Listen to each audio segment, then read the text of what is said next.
Hello, my fellow slaves, and how are you? Welcome to the THC show.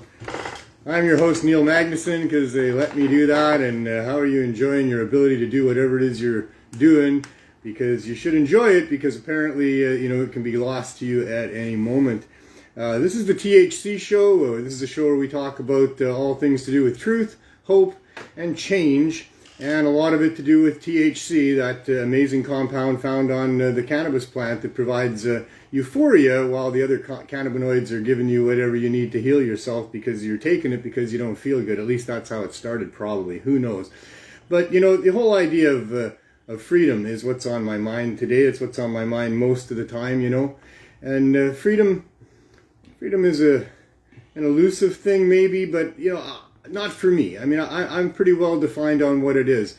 There's a lot of people that are confused, or they think that they deserve to have freedom from somebody else's this or that, and really it's just about being able to choose for yourself, right? It's being able to make decisions to go left or right, or do this or don't do that, as long as you're not hurting somebody else, and that's pretty straightforward.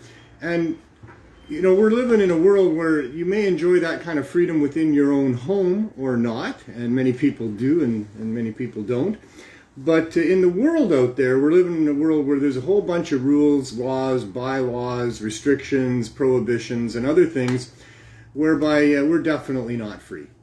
And we haven't been free for a very long time to do some of the things that humans do. Certainly with respect to the prohibition on drugs, one of our major issues here, of course. There's been a real lack of freedom for at least the last century, and certainly for all of my life. And that certainly continues on today. Things are continuing to be ludicrous with respect to the freedoms and rights that we should have as individual sovereign human beings in charge of our own lives as adults, moved on from the time period where we're controlled by parents and guardians. As free living adults on this planet, it would be nice to be able to navigate the world just trying to be ethical and doing what you want to do without hurting other people, and that you wouldn't have your rights curtailed the way that we have them here. And I know that you can live within the rules and probably be happy enough, I guess. I don't know. I know that many people aren't happy living within the rules when the rules are dumb and the rules don't make any sense, and the rules really want to prevent you from what you want to do. So that's the world we're living in, and the rules that are there are not there because they're set by parents and guardians and people that actually care about human beings. The rules that are there are mostly there because they're making somebody money, and it's all about manipulating and controlling people. And that is absolutely 100% true when it comes to the drug war. The war against those particular plants that provide euphoria, medical relief, all kinds of different other things that people look for, being controlled by governments that have decided that you can have this but you can't have that. And really that is just it strikes so hard at the very core of what freedom is supposed to be all about. I mean, I talk about the right to do or not do whatever you want to do or don't want to do. But the whole war on drugs goes a whole other level beyond that. Because what the war on drugs is really all about is about how you think, how you feel, what kind of a mood you're in, what sorts of things you think about and how you think about them. It's all about thoughts. It's absolutely ludicrous when you really think about it, that your public servants, governments you're paying to help you with what you need help with, are instead restricting you and prohibiting you from things that would alter your way of thinking. Because that's really all drugs are all about. And that's really the only justification they have for prohibiting them. Like cannabis. When that word was demonized and laws came into effect, the justification for that was because it drove people insane. It drove them to violent thoughts. It drove them to thoughts of lust and stripped them of their ethics so they couldn't, think about whether what they were doing was right or wrong. It's all about thinking. It's all about thinking. There's already laws on the books about doing things that hurt somebody else. But drug prohibition is about preventing you from thinking about things that might hurt somebody else. These are crimes against your ability to think freely. This is all about freedom of thought. Freedom of thought, as I said, strikes right at the very heart of what it is to be free.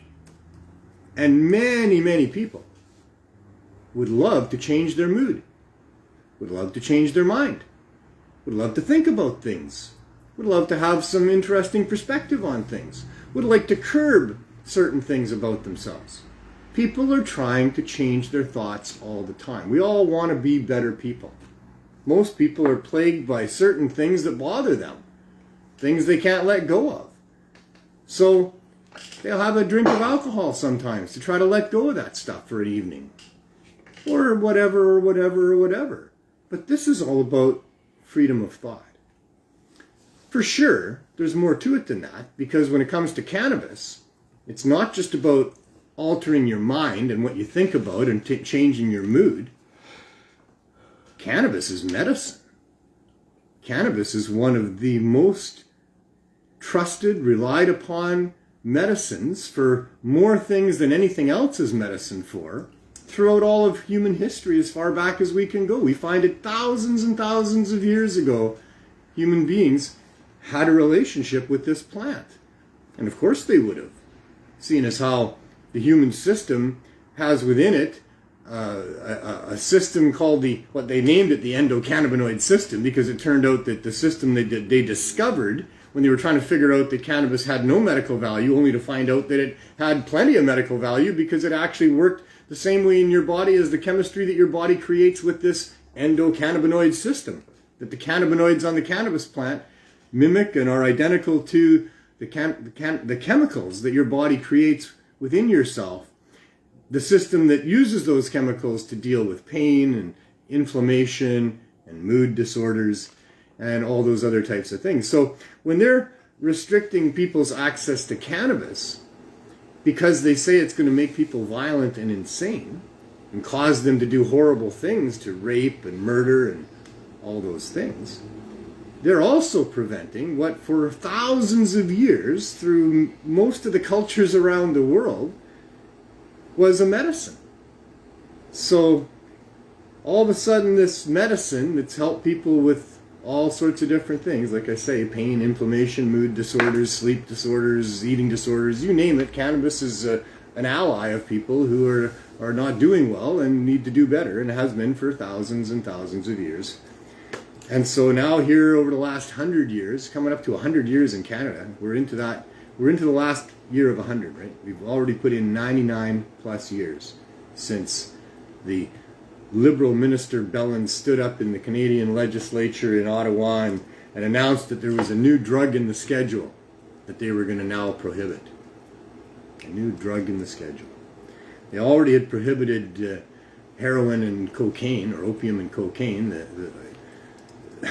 because of how it made people behave, right? Because of the way you would not think properly. Same with alcohol. When they prohibited alcohol, it was about the neighbors were beating up their families because they would get drunk and angry, and alcohol would make people angry, and alcohol would change how people were thinking and whether they were thinking straight or not. And so they prohibited alcohol for a while based on that premise. That's what they said they were doing it for. And it does. All this stuff does. But it's your right. It's nobody's right but yours, what you're thinking about. Can you imagine? Does this not resonate as being just like, holy crap, we are so not free? When you can't walk into a store and purchase, things that would alter your consciousness that you might choose to do simply because somebody else has decided that you can't do those ones. You can do these ones. We don't want you thinking like that. We don't mind if you think like this. You can get drunk and stupid. That's okay. You want to smoke some weed, have some enlightened thoughts, think about things, create stuff? No. That you can't do. Can you imagine? How does that make you feel? It drives me a little bit crazy. That somehow the world evolved around me. I had nothing to do with it. I didn't ask for this. Nobody asked me. wasn't like I got born, knew what I was doing. Somebody came along and said, hey, here's the rules. You go along with them? Nobody ever asked me. It's just a bunch of rules. And the rules are dumb, except for the people they make money for. And we got to live within a bunch of dumb rules. I don't like that at all. Hope you don't like that at all either. What I mostly don't like about it is it's hurting people. That's what really bothers me. It bothers me that I'm not free myself. That really bothers me. But it doesn't bother me anywhere close to how much it bothers me that they hurt people. People I know in many cases. People I've come to know in many places. People I've heard about in other cases. I don't like people being hurt. I don't know why. I just never liked that. It's never sat well with me. I don't know why. Some people like the idea. It's funny sometimes in a joke where somebody gets hurt, or if you see it done the right way. I guess that's human nature to laugh at other people being hurt. But I really don't like it when it's serious, for sure.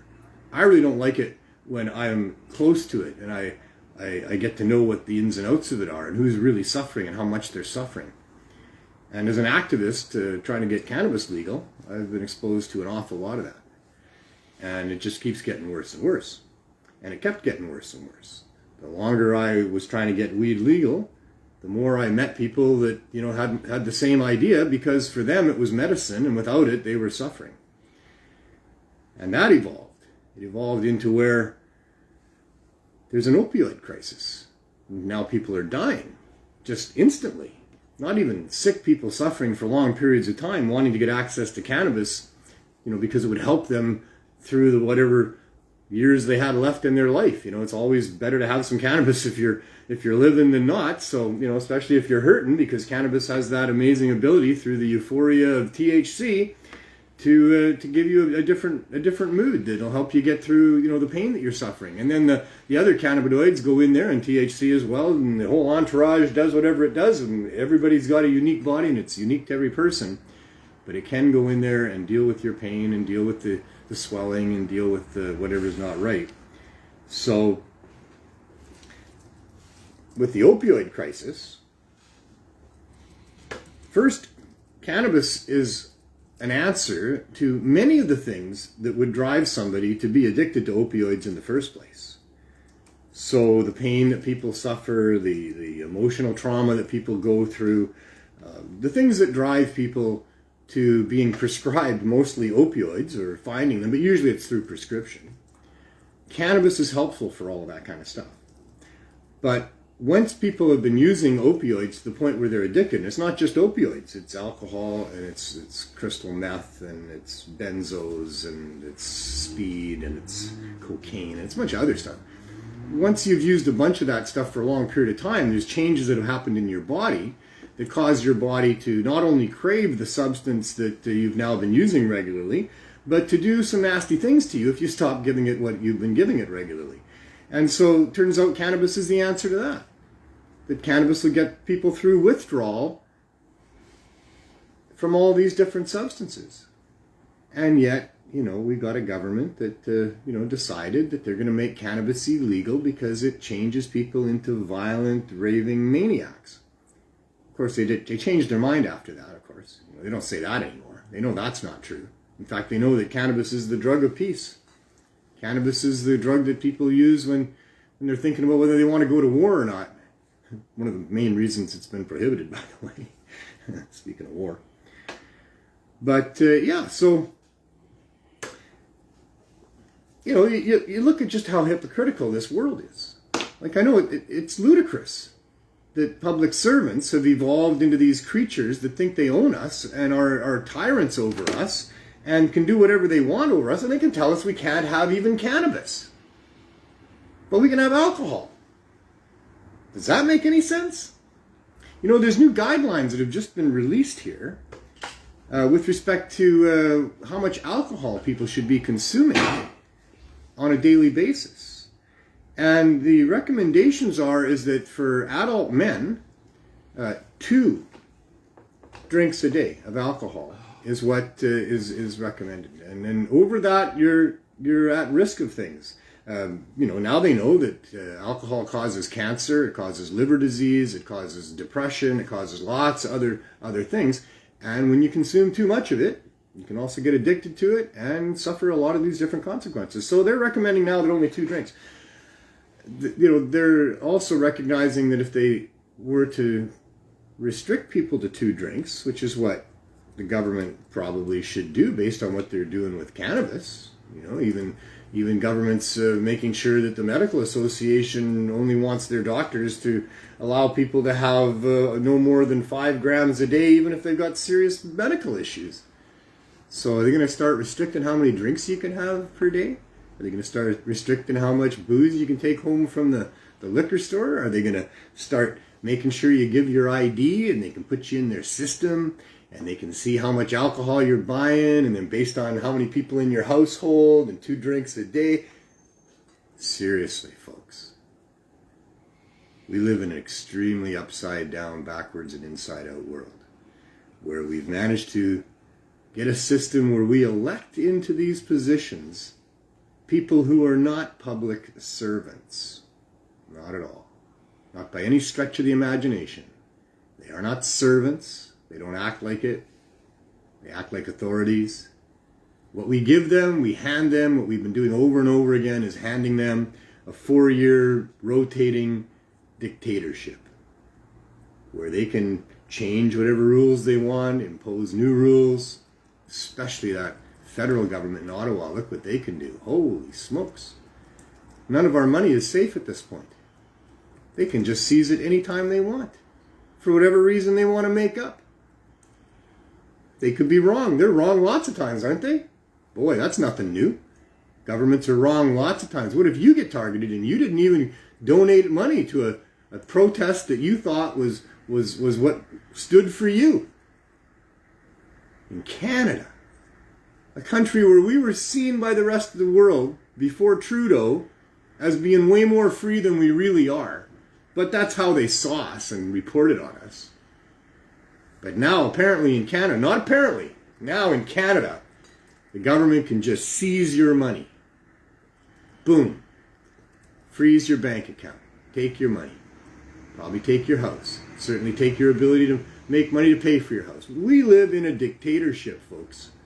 We live in a nasty dictatorship where when the narrative of thousands and thousands of Canadians disagrees with the opinions of our head public servants, they can just seize their bank accounts, cancel their insurance, imprison them, and probably lots more than that. We'll talk a little bit more about the overreach and the abuse of power of our public servants in a moment. That was the 419 warning. Thank goodness for cannabis. With all the madness of the world, that we get to inhale the magic vapors. Well, we get to. If you buy it from a government store or grow only 4 plants for yourself here in Canada, most other jurisdictions around the world, you could go to jail for doing that.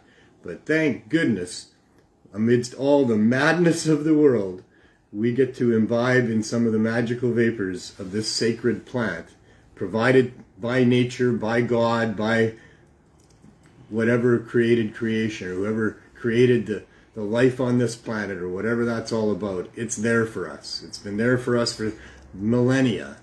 And here in British Columbia, we have some freedom to be able to imbibe, and that brings us to 420, and of course that brings us to Glenn Wells and the 420 session. How are you doing, Glenn? Good, how are you? I'm pretty good. Got my hat You on. got your fancy hat on? Yeah. Nice. Nice. Rocking the leaf. You got one there too? You got your hat on? I don't have it on. Right here. I got it somewhere. Yeah, Right there you go. What are you smoking? Well, this was given to me today by you. Yes.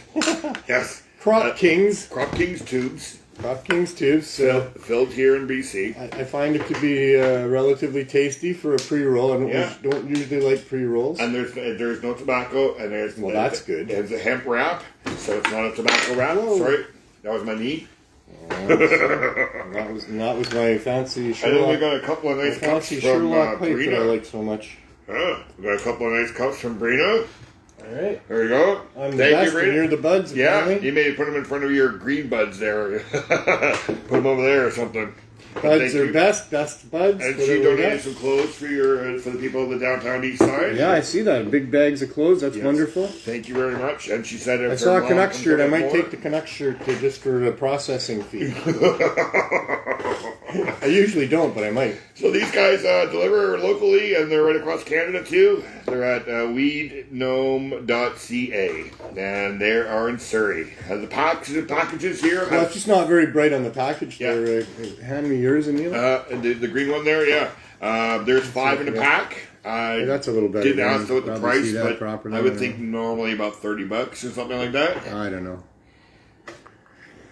We're not being paid to advertise these things. I just I support people that want to get weed. Doobies in these box. We're being bribed with doobies. That's true. Yeah, we're going to be bribed. We're not getting paid. But I'm willing to promote something if I think it's good people doing good things, and right? getting weed to the people is important.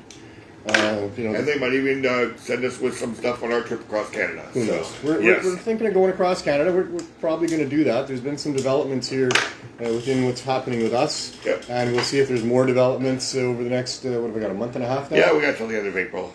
I've got permission to go. Speaking of which. What time was it? 4:20. Yes, it was. And what month did we just mention? March. April. You're funny. And that's the weed works. Yeah, so. Yeah, April 20th is coming. That's like the one time a year where we spend the whole day celebrating 420.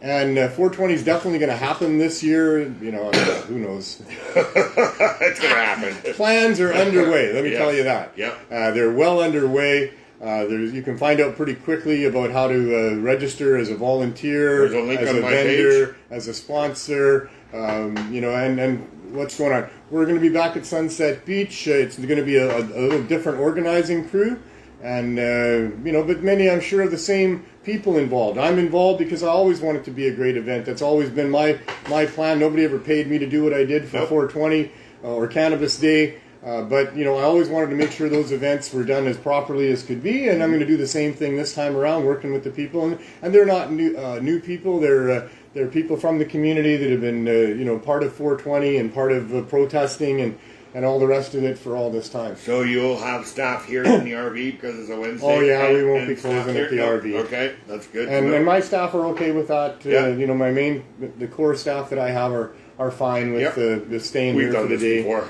It's too bad. I'm sure they would like to be there. Yes. But they value more the work that we're doing here, and we know that we wouldn't want to shut down in the middle of the week. And it's not a celebration, folks. There's always things to celebrate about how wonderful cannabis is and how it helps us in our lives and all of that. But 420, primarily, first and foremost, above all else, is a protest. It always has been. And we are not done protesting. In fact, we have got so much to protest now. Legalization, now that we've got a real handle on it, it's been, 4 years? 4.5, 3.5? 3.5 years, I guess, since October of 2018. Yep. And it is a flippin' disaster, I'll tell you. It is. Holy smokes. It is. They have absolutely ruined the distribution of cannabis to medical patients who had all kinds of dispensaries that they could go into, storefronts, in-person purchase of cannabis in ways that made sense for them from people who knew what they were talking about and cared about them, and there's none of that being allowed. It is so serious. I'm still waiting for my permit. We're over a year now, almost a year and a half. So we all know Ted Smith. Yep. Ted Smith, the wonderful founder and operator of the Cannabis Buyers Club, a medical dispensary in Victoria, BC, one of the oldest dispensaries operating on the planet at this point, got raided by the CSU, that provincial enforcement unit, the Cannabis Seizure Unit, that runs around trying to shut down competition like a protection racket using tax dollars for the stores that have a license from the provincial government to sell cannabis that they say is not medical, is just recreational. As if recreational isn't part of medicine. That's ridiculous. Anything that makes you feel good. And have a different view and it doesn't stop helping you sleep at night just because you buy it from a recreational store. It's not only going to give you some terrific high for 4 hours that you can enjoy at the party that you're at, but it's not going to help you sleep. It's not going to take away the pain that you had so that you could dance during the party or any of that stuff. Of course it is. Oh my God! And in fact, the medical patients are told to go to the non-medical recreational stores to get the same cannabis being supplied to them for their that they're ordering now from the LPs. It's just a ridiculous farce that's going on here. But for the CSU to decide that Ted Smith with his medical cannabis dispensary is now a threat to the rec store, which I'm sure it must be because the rec stores are ridiculous. Anybody providing cannabis would be a threat to them. But they go in there, they seize all the products. I don't know what that cost Ted and his society, but that must have been pretty expensive to have them seize all your products. And now they've come along and decided that they should pay a fine for the crimes of helping people get relief from all their different maladies and including addiction. Get off the hard drugs so they don't die. And for that crime, they think that they can put up... It's hard to say, isn't it? What is it? I don't mean to laugh because, I should be crying. Yes. These ludicrous idiots are abusing their power and position so much. They are so full and drunk with power.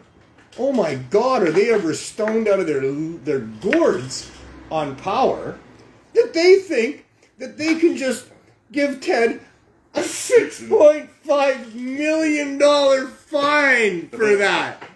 And that's the Can you imagine? That's the second time he's been raided, right? I remember the first Well, time. they've taken his product before, but I don't know that they imposed a fine on him before. No, but I think this 6.5 is across both things. Yes, I know. Ted has been as above board as you could get. Yeah, it's like you're in Mexico. There's some little guys going, hey, you pay us so we won't charge you. It's just so obscene. It is. It's so obscene. It is. Ted is nothing but a good man. He's been a good man for all the years that he put that together. He did it with good intentions. He's run it like a person who actually cared about people. He's got hundreds, if not thousands of people that would, say nothing but good things about how he's helped them in their lives. Yeah. There's nobody that's going to tell you that he hurt them in any way, shape, or form. Nope.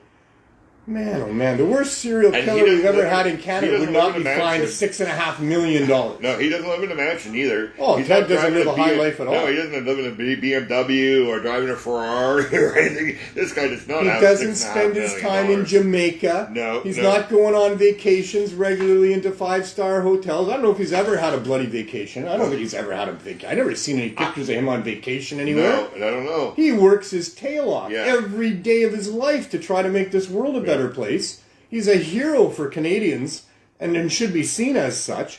And this ludicrous piece of crap government that we've got here, these out-of-control corporate servants, think that they can just levy a $6.5 million fine on somebody and his society for help. Oh, my goodness. So if he doesn't pay... I'm sure he's going to jail. Yeah, but then he has to appear in front of a judge, right? Yeah, I don't think so. I don't know if the CSU can put you in jail. I don't know either. That's I don't something know. we have to look up. We'll have to figure that out. Yeah, because and then that way he would force to be in front of a judge. Maybe Doug's watching. Maybe. Yeah, is there a jail involved at all with any threat? What's the consequences of not paying the fine? Yeah, what happens if we don't pay? Is it just something you can ignore? I don't think so. You wouldn't think so. I know what they'll do. They'll get those loan people calling you saying, "Hey, you owe $6.5 million." Debt collectors, eh? Yeah. Meanwhile, in Russia, there's a good example of freedom for you. They've arrested this WNBA player because she had a vape pen or a vape cartridge in her belongings. And that's such a serious... Was that a tobacco one or a THC one? I don't even know, but probably, I would imagine it's THC. Well, maybe, yes. But that's such a serious threat to Putin that they have to lock that woman up, and she's looking at 10 years in jail. Wow. Holy smokes. Wow. Well, they're throwing a lot of people in jail right now for just protesting against what they're doing to Ukraine. There's hundreds and hundreds of people that are going to jail right now, so it's pretty bad over there. Putin may have been forced into what he's doing through incursions on his peace of mind by NATO and other Western forces, who maybe did some of that on purpose. But he's a monster, and first and foremost, you have to have your sympathies with the people who are being attacked in their homes for doing nothing but living their lives. And so, this is a horrible thing that's going on in the world. I hope it gets under control. I'm good on the Ukraine people for holding them off as long as they did. Russia thought that they could do this in 2 or 3 days. They are now reporting that they're running out of food and water because it's taken them almost 2 weeks, and they're still not even there. They're going to reload and they're going to rearm. And Putin is going to kill as many people as it takes. He's a monster. You know what he did in Chechnya there? There's, hundreds of thousands of people that were slaughtered just so he could improve his position in the Russian political scene. Wow. So anyway, I don't have sympathies for, Western governments to any great degree either. And I know that, there's been some saber rattling and stuff and whatever. I don't want to get into all of it. There's too much to know about all that stuff anyway. And I mean, so much fake news, it's ridiculous on both sides. Although I guess I would say that on the Western side of things, Western Europe and the Western side of things, the fake news is kind of biased, obviously, against Putin. And obviously the fake news that's going on within Russia, is biased in favor of what they're doing and against the Nazis in the Ukraine or whatever they're being told, and we don't. Who knows what the truth is? But I know that it's wrong to go and bomb cities and kill people, and apartment buildings and stuff like that. They're doing so. We live in a very mad world. I'll tell you, we live in an extremely crazy, mad world. Yeah. And time to do a dab. And all we can do, in my opinion, is move forward thinking about as positive things as you can of ways that we can throw a wrench in the gears of all of these monsters, these greedy people that are willing to let people die and kill people for their end game. Here on the downtown east side, of course, what we're dealing with is the outrageous number of people that are dying and overdosing, many of them not dying but overdosing, and overdosing is a serious change in your life. It's a life devastating event as well. Can be for people. They many times don't come back all there at all, and never do come all back from overdosing. Overdosing on drugs is a bad thing, and it shouldn't be going on. And this entire it's not. I'm not doing a light 420 moment, am I? Or session, am I? I try to keep it light for 420 session. That's the whole idea. Is the world is so crazy, insane, horribly mad that we'd like to be distracted a little bit about that, or maybe I'm not allowing for the magical vapors to distract me like I should. But a little bit of a clog. See if I can inhale some more and get a better result. It really burned well, that joint. Yeah, like I say, it's a decent joint for a pre-roll. I don't usually like pre-rolls. Mm-hmm. If I smoke it down this far, there must be something okay to it. Yeah, must be. Oh, wow. I don't know where you get your weed from these days, folks. Hopefully not the government. Yeah, hopefully not the government. And I say that with all sincerity, and I apologize to some friends of mine that are working within the government system that are doing their very best to have good quality cannabis and try to keep the pricing down. But it's impossible to do that. It doesn't change many of the other facts to do with why you wouldn't support the government stores. Of course, I wouldn't mind supporting my friends. Don. Yeah, Don and Carol. Yeah. Forced down that road. Like I say, doing the best they can. It's just what the path they were led on by this whole thing. Wanting to do the right thing, and still trying to do the right thing, up against really tough regulations and things. How can you sell cannabis at reasonable prices when there's 4 levels of taxation being imposed on you? When the packaging is so expensive and dictated to you by governments, and you got to pay the freight for the packaging, and if it so don't much sell, more, you get a refund. Yeah, and people can't look at it, they can't smell. Well, they can look at it if they got the thing there. I've actually seen smelly things. So sure, okay, they're adapting to some of this stuff, right? I know that probably some people that have government stores are screaming at me through the screen there that, well, we have these things where you can look in there and you can see the bud. It's actually got a magnifier on it so you can really see the bud, and it's got a little puffer thing on the side so you can get a little puff of the, the smell. Yeah, I've seen those too. Nice. And I know that Carol has to open the packages. She can't check it ahead of time to see what she's being delivered, so she has to have some faith in the LP that she's ordering from, and then at her cost, their cost, weeds, at their cost, at LPs, not just weed, at the LP's cost, they then get to open it and check it, and then they do, in the case of weeds, they scope it, they check it. If it suits their desired levels of whatever it needs to be, then she will put it out there on the shelves, and their pricing is set. There's not much she can do about it. No. So she chooses things where the prices are affordable, and in most cases, at least there's some of that going on there. Yeah. But people need low barrier access. Yeah, they do.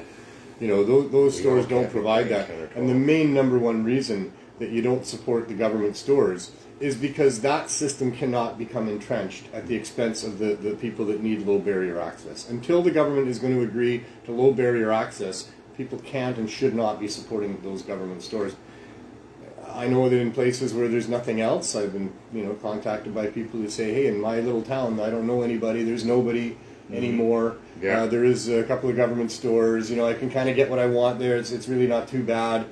Well, that's just too bad that the government is succeeding in those places with their attempted hostile takeover of the cannabis industry that had evolved to such a wonderful thing here in British Columbia, that instead of just transitioning that beautiful industry that we had, so many people, mom and pop grows got us to where we are today, right? And the stores that they helped supply here in British Columbia and stuff like that. So without them, we'd be way farther back. Oh, absolutely. Way farther back. And they're left out of this, or they're included in ways that they have to hold their nose to do their job, and they're not able to do what they want to do, which is to get good cannabis to people at non-prohibition prohibitory prices. And you know how we do that? At 420. Well, that's part of it. That's part of it. Come on down to Vancouver. 420, this time it's not 420 Vancouver, this time it's Vancouver 420. That's an important distinction there for anybody paying attention. Yeah. Vancouver 420 will be, first and foremost, a protest. Yes. That's what got us going on this. That is why we started off on the tangent that I went on, and I'm still kind of on. There's lots to protest here. A question, if a government store wanted to have a booth at 420, would they allow them? Not to sell products. No. And I'm not sure what they can do. There was, prior to COVID, which shut down the big 420s that were happening and put on by 420 Vancouver. Yeah. There was a couple of LPs that did get booths that were there doing some things. Yeah. But I think they had to be careful about how they were promoting what they had there. Yeah. So they're going to only be there on information, like come to our store. Information only for sure. Yes. And then what information is also perhaps because to some degree. We're cannabis people, we allow both sides, a sort of thing, right? I guess because there are going to be people that are buying from government stores probably at 420. Right? I don't know. I don't know. I mean, if an LP came and wanted to buy a booth, there will be booths for sale at this 420 again. The reason being is that it's a shit show in the morning there. And Barbie, it's appropriate right there. Because, it just got to be so many people were going to show up there. And the first come, first serve. And so, boy, oh boy, there was fights over spaces. Yeah. There was... a lot of people that had issues about getting there early. Nobody was arrested. We all worked it out, right? Oh yeah, they all worked it out. That's cannabis. That's why with the I don't even know if I want to say cannabis culture crew, because really it became it started out that way. I mean, and then certainly it was the people at Cannabis Culture that made it all happen. Yeah. From Mark Emery down to Jeremiah Vandermeer, who ran it right up until 2018, where we had Cypress Hill there. 2019. 2019. And who's rumored this time? Maybe Trooper might be coming? Well, we don't want to say anything. It's a rumor. There's another group has stepped in because the 420 Vancouver people just couldn't do it for legal reasons, some other reasons that they couldn't do it this year. But the community certainly wanted to make it happen, and so many of the same people that have wanted to make it happen all these years are now involved to do that again. Mm-hmm. And what was the question?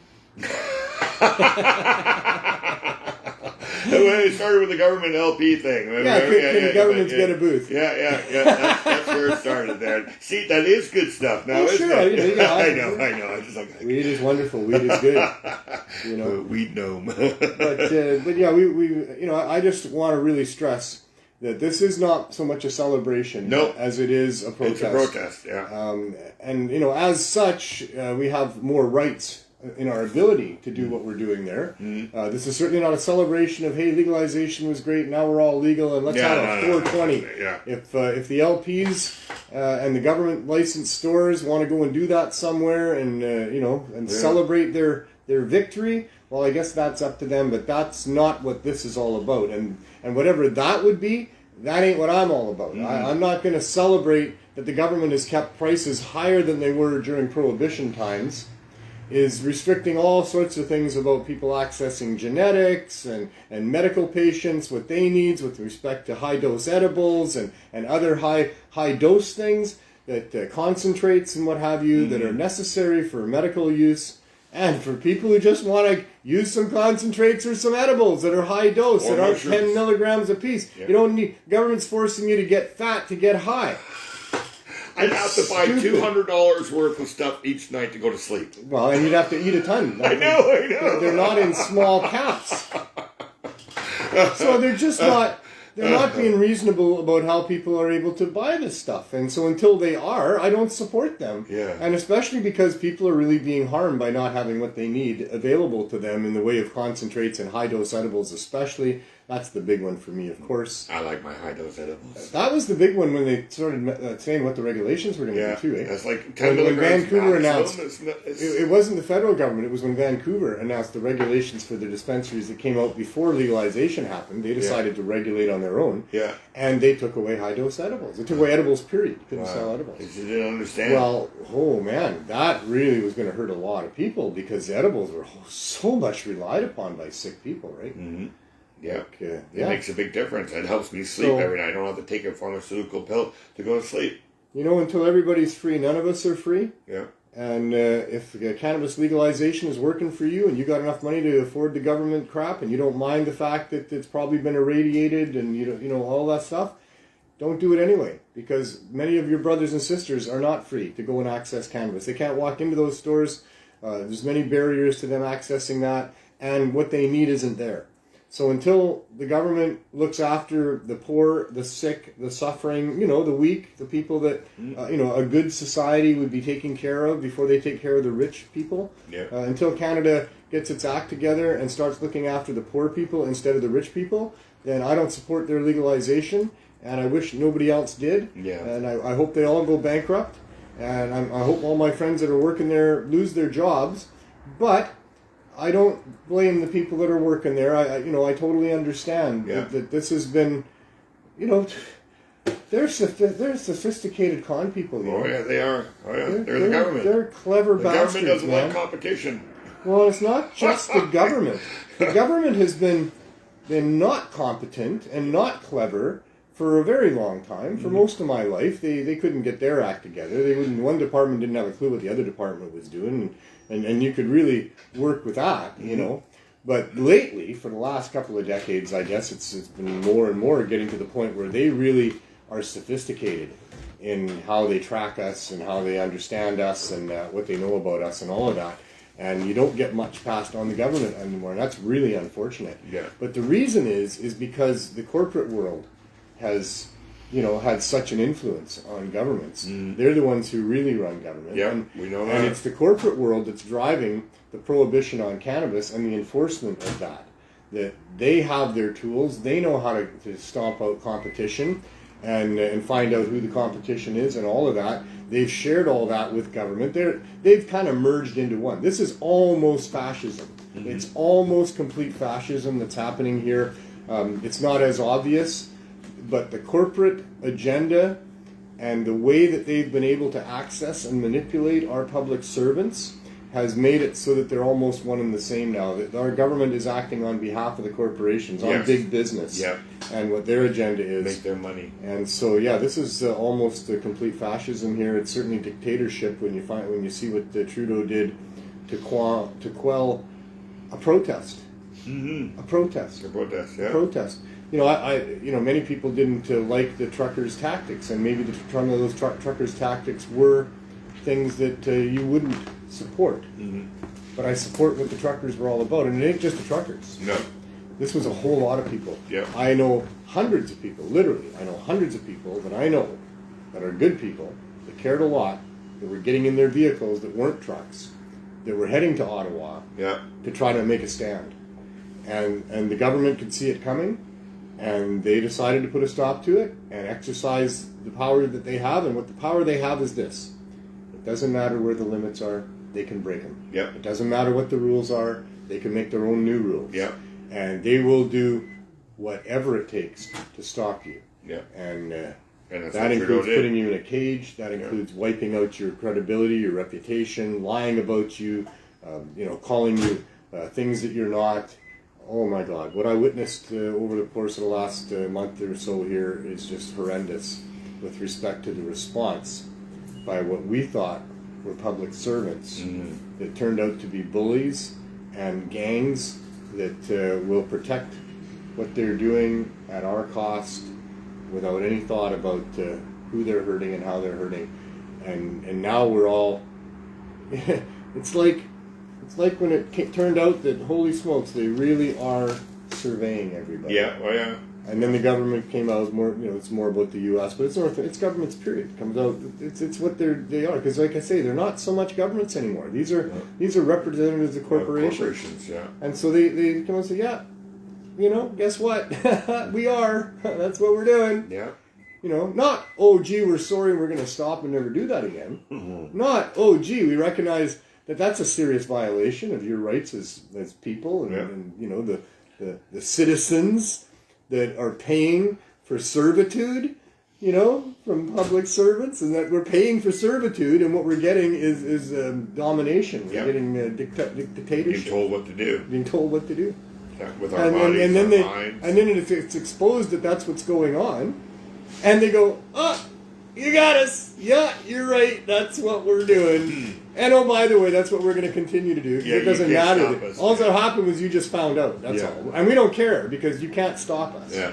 And that's where we're at now. That's where it is. So now your money's not safe. If you got in any kind of an institution, from credit union to bank, it doesn't matter. They're going to freeze your account if the government tells them to. Yeah. And that could happen for a variety of reasons. The government could just run out of money. They could run out of money and decide that they're taking yours.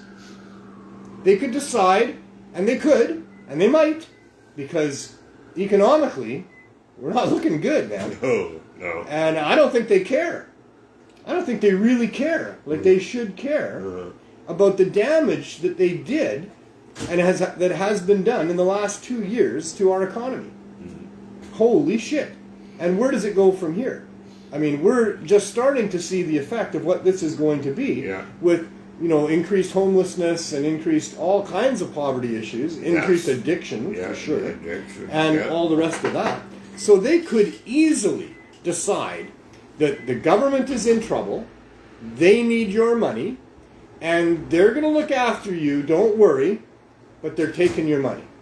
So they're going to now pay your rent. You might have to get into a smaller place. You might. You are.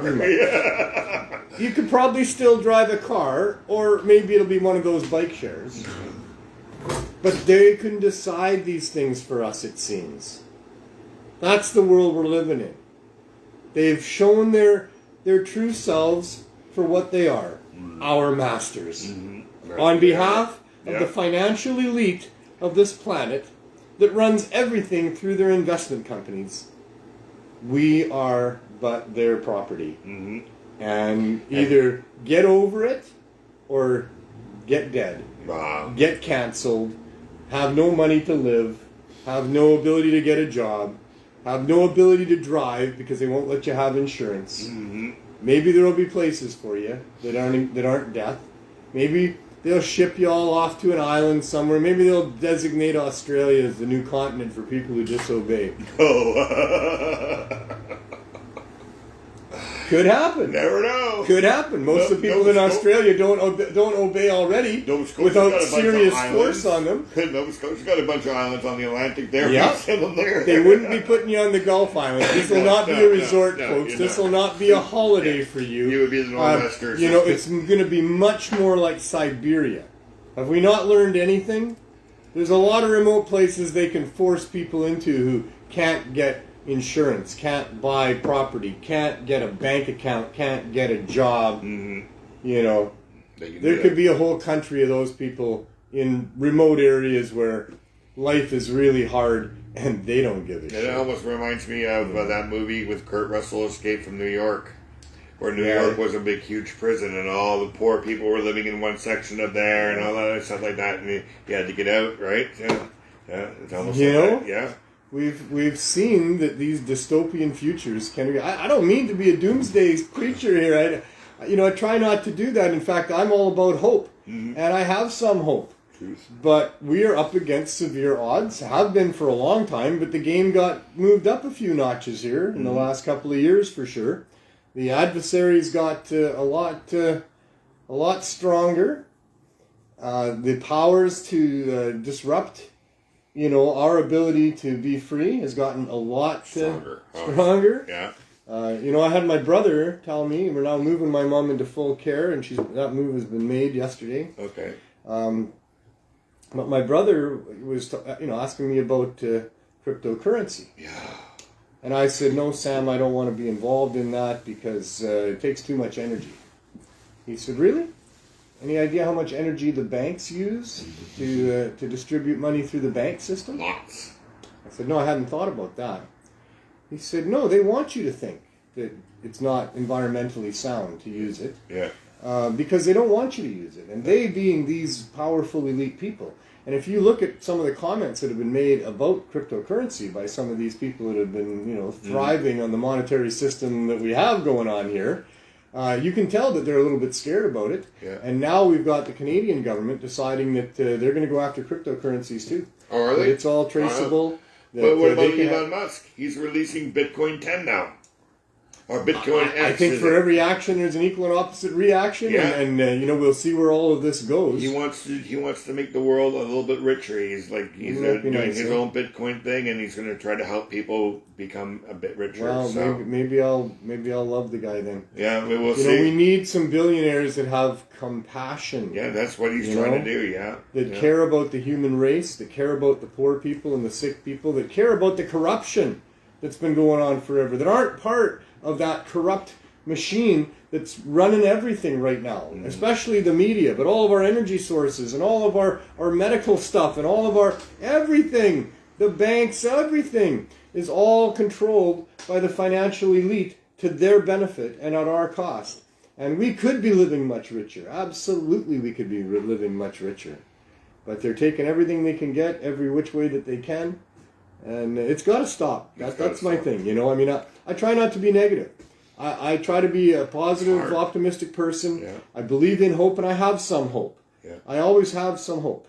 I know the odds are steep, but the odds have been steep forever. Oh, yeah. And we've moved forward. Yeah. Maybe we're moving backwards a little bit, a couple steps forward, step or two back, I don't know. But we are moving forward in some ways, or we wouldn't be sitting here having this podcast. Well, we're going to sleep every night with hope. But I don't want it to get worse. And that's what I'm saying. Yeah. We got to be really careful now that we don't allow it to get worse to the point where I can't do this podcast or you can't listen to it. Because the government... because the government has canceled us. Yeah. Because what we're saying doesn't fit their narrative. Yeah.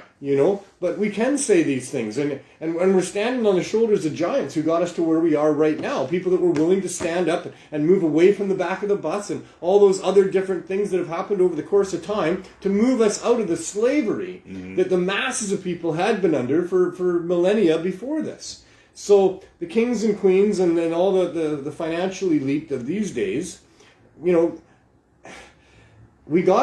still up against them. Mm-hmm. And we need to still move forward from that. And maybe this is a turning point in the history of humanity and how we live our lives within our societies, where we do take a break and take a step back and take a good look at what's going on here? Yeah. How did it get to be this corrupt? Well, maybe that doesn't matter. Let's just stop it from being this corrupt. Let's just stop this and start again a little bit. Maybe not, trash everything to the point where whole bunches of people are hurt, because anytime you have a big change to the economy, there's lots of people that fall by the wayside and through the cracks. Yeah. But, in a way that's reasonable, we could move away from the corruption. We could put things in place, but we can't as long as our public servants, who have access to all the levers of power and all the buttons and knobs that you would have to turn to make all that stuff happen, not as long as they're part of their side. So we need a system of governance where there's a separation between state and corporate. Yeah. Yeah. State and church, sure, but the church used to be the corporate. Yeah. Now that the church is the corporate. Yeah. They've taken over that role of deciding, what's good and what's bad, and what's regulated and what's not. So we need a reset. We need a reset, a rethink. We need absolutely to have a new group of reasoned, compassionate people who care about humanity and this planet, and who understand that there's the enemy that's always been there, which is the greed that causes the lack of ethics that have allowed for what is happening to happen. The lack of ethics caused by the greed has resulted in them using the resources and leverage that they have to access our system of governance and have their way with it. And now it's getting out of control. Yeah. You can see it with what's happened. Corporations are making too much money, and the money's giving them power. And we've known it with off. Yeah. They can pay you off, and like they say, everybody seems to have a price. That's it. Right. That's it. Right. And that's too bad. You need to not be able to have that transaction happen somehow, and maybe by making it completely out in the open.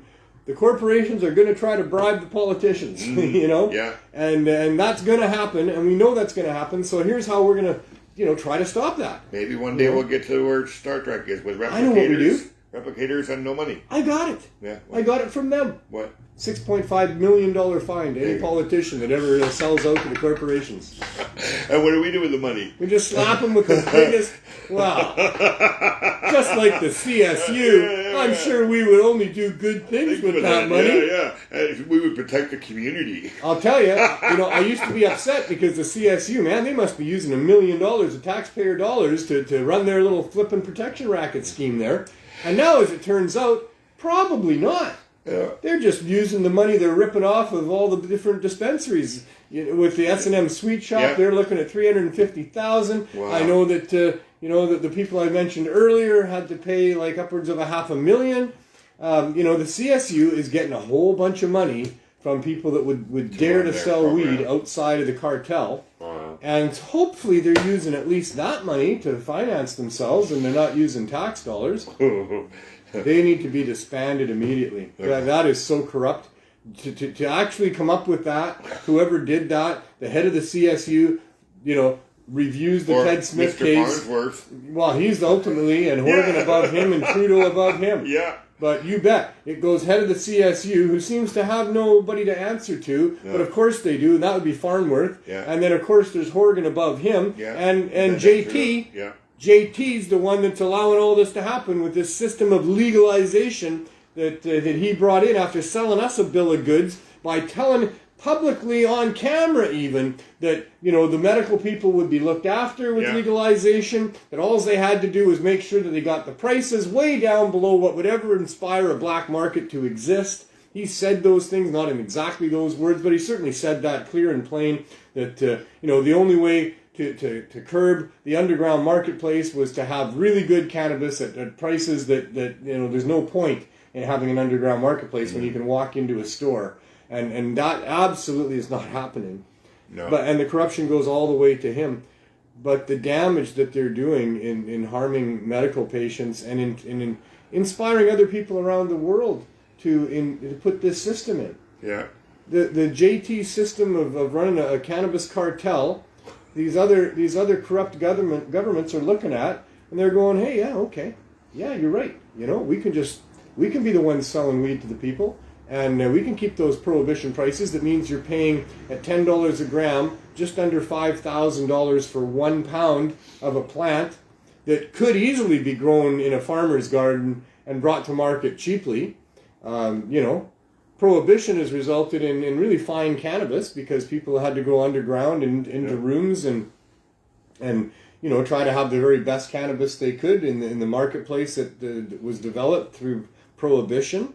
And so we've got some connoisseur growers using the finest of equipment, growing really good cannabis and connoisseur weed, which people should have access to at whatever price they want to fix on it. And I'm sure it's going to be fairly pricey, because it can be expensive to do that. I was just having a grower the other day talking to me about finding good clippers, and what you need to pay these people, and that and the comment was raised, well, what's a good clipper?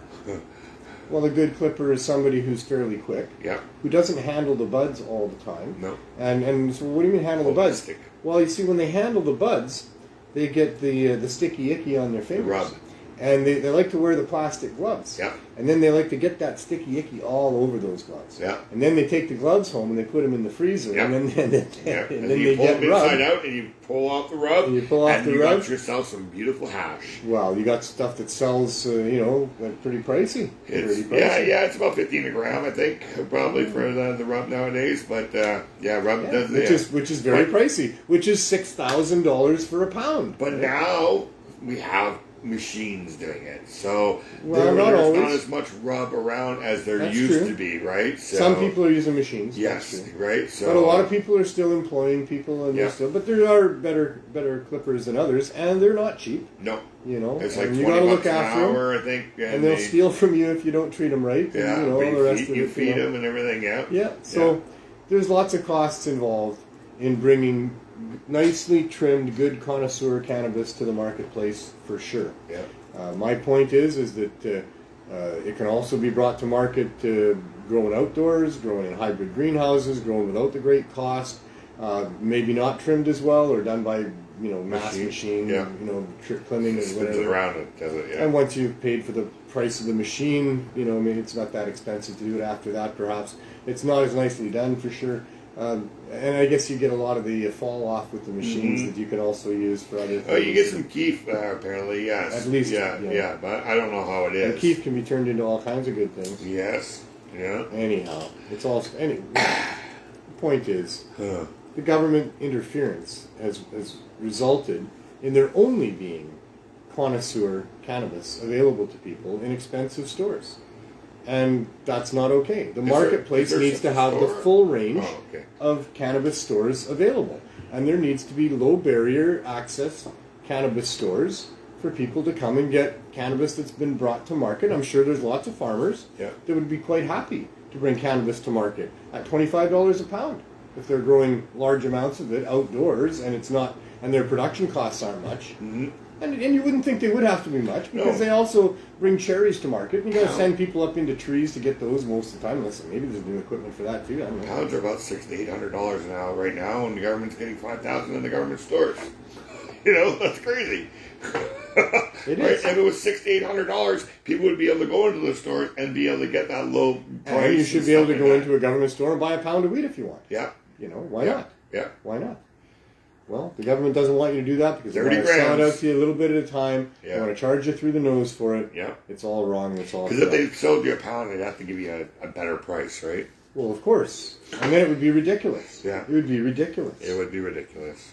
And all that would have to happen is for farmers to start en masse growing cannabis and having it available to people in a roadside stand or whatever. That's apparently coming up with Farmgate, right? Well, we're going to be able to go to the farmer's We'll farm see what the prices are. Yeah. But isn't Redbeard part of that? Farmgate, I'm sure he'd like to. Yeah, I think because he's been hiring people. I saw a post where he was hiring some people. I'm not sure that means people are going to be able to go to his growing production place and buy from there. That's a system that supposed to happen in 2022. I heard. So here we are. I don't trust the government. Do you? No, I know. That's what I said. It was supposed to happen. I didn't say it wasn't going to happen, but it'd be nice. Because I don't trust the government. Yes, roadside. I take everything with big grains of salt. The government told me that they would process our application for an exemption to the Cannabis Act to be able to run the Cannabis Substitution Program. In 1 week, it'll be a year and a half that they made that comment, that they would try to do that for us in a timely fashion. Patty Haydew's office contacted us. She was the federal health minister at the time, and said that they had received our application for a temporary emergency exemption to be able to continue to run the program that we had been running at that time for 3.5 years, because people's lives were at stake. That we had had documentation by doctors, professors, local harm reduction groups, the municipal government here in Vancouver, that we were absolutely saving people's lives with our program. So when we needed to have federal approval to be able to continue our program in the storefront that we had moved into in good faith, that we would be able to run the storefront and run our program from the storefront, it turned out that having good faith in the government is not well placed, not very wise. Because it was a month and a half later that, because we did not get a timely emergency temporary exemption from the Cannabis Act, or for that matter, by that time a month and a half later, licenses from Health Canada, which we had also applied for at the same time, although we did figure that would take a little longer than a month and a half, but we didn't foresee being evicted from the storefront a month and a half later after we put our applications in, because we couldn't get that temporary exemption. Our application was so comprehensive with respect to what was in there that it wouldn't have taken any expert very long at all to assess what it was that we were doing and recognize that we needed to be supported and prevent us from getting kicked out of that storefront for not having their support. But it certainly did not come. We were also told by Health Canada that they would try to do it for us as quickly as they could. And it was only a few months later, I think from September to early December, when we had a meeting with them. Now COVID is in place at this time, by the way. But we met through audiovisual hookup with members of Health Canada, who told us that they would likely have those licenses ready for us by early January. Although by that time we had already been evicted from the store, and we're operating our program out of an RV, because that was the thing we had to do. We couldn't stop the program. We couldn't go back out to lining up on the street like we had done for 3.5 years, of having hundreds of people show up and line up on the streets. By the time we'd been in the store for 5.5 months, we had turned that project into a program where people were registered as members, and they were coming every four days to get their 420 milligrams of high-dose edibles that they were using to keep off of the hard, risky, deadly drugs that they had been using prior to that. So we couldn't just stop. Couldn't go back out onto having people line up on the street for a variety of reasons. We were not going to do that. We'd been 5.5 months in a store right here. This is it. Was it? So we got an RV the very next day and never missed a day. And now it's been 16 months of being in the RV while we continue to wait for Health Canada. They said early January they might have licenses. Well, that was a year ago this past January. Now they tell us that they're working diligently on it. Their team is working diligently on our application every day since they got it. I know. What the hell is that costing taxpayers? Health Canada's not getting a bunch of that CSU money. Nope. So taxpayers are on the hook. And what are they trying to figure out, by the way? They're supposed to be trying to figure out how to give us licenses. Well, that wouldn't be hard. It's just a signature on a piece of paper. You could figure that out pretty easy. No, they say it's very complicated.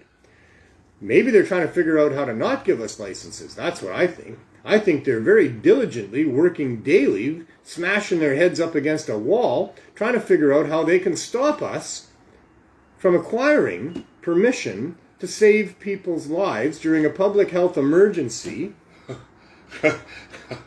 Yeah. What else could they be working on? Yeah, exactly. Well, Look, we got all these stores who don't want to stop selling weed for $14 a gram.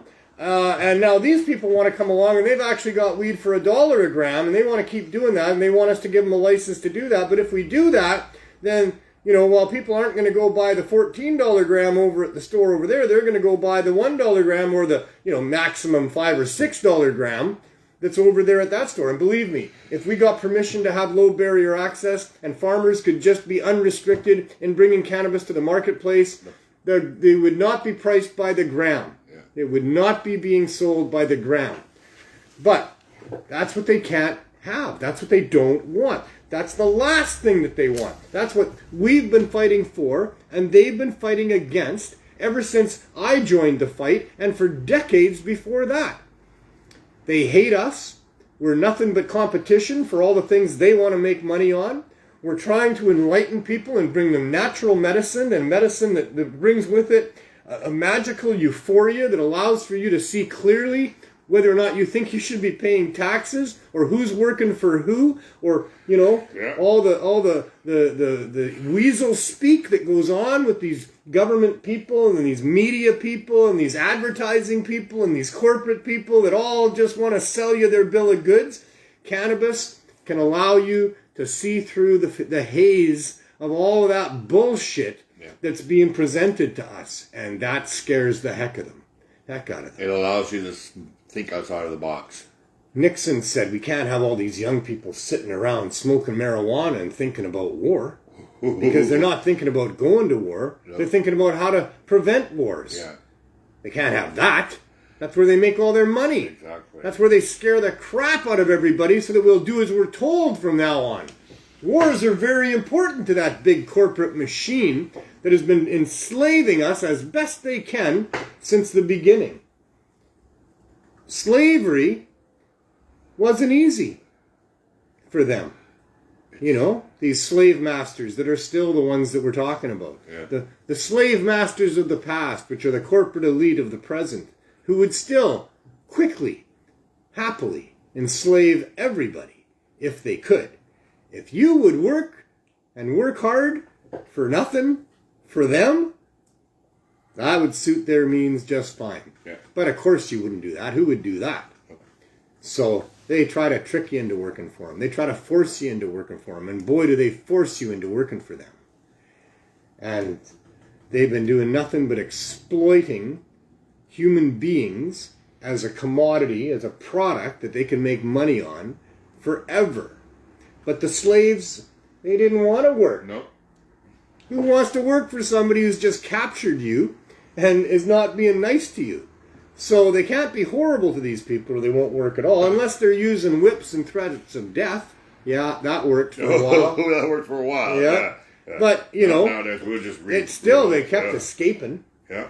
Those damn humans. Yeah. Those damn humans kept escaping, and that was expensive to go and track them down and make lessons out of them for the rest of them to try to keep them from escaping. And they wouldn't work for nothing. You had to feed the damn humans. Yeah. And they were escaping to up here. Right? Wherever they could. Yeah, they were going to Canada. Well, right? Of course you would escape. If you know you're a slave, you're going to escape. And these people knew they were slaves. They'd been captured and they were being whipped into working and they were being threatened and forced. But they had to feed them, and that was expensive. And house them. And they let them sleep because they didn't work as well if they didn't sleep once in a while.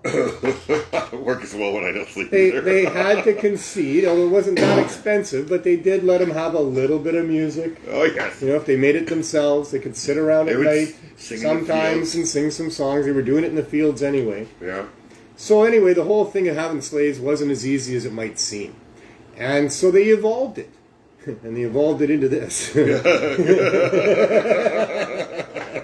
Corporations running us, making us into slaves, turning the government into telling them to treat us the way that they are and stuff like that. So that's why I started the show with "Hello, my fellow slaves." Money talks. We are slaves to the government. We are free to obey whatever they tell us, and I'll tell you, we are absolutely chattel and subservient to them if they so decide. Yeah. And we need to stop this. They've shown how much power they have. Yep. Trudeau, let it out of the bag. He did. Hey, man, we can just, without putting anybody before a judge, decide that they're criminals and treat them like that. seize their money, Yeah. even though no judge decided that there was any fine involved or that they should have these penalties. Yeah, only Parliament. You know, that Parliament is not judge, nor should they be. And yet people thought we had these kind of separations from the judiciary to the politics, and we don't.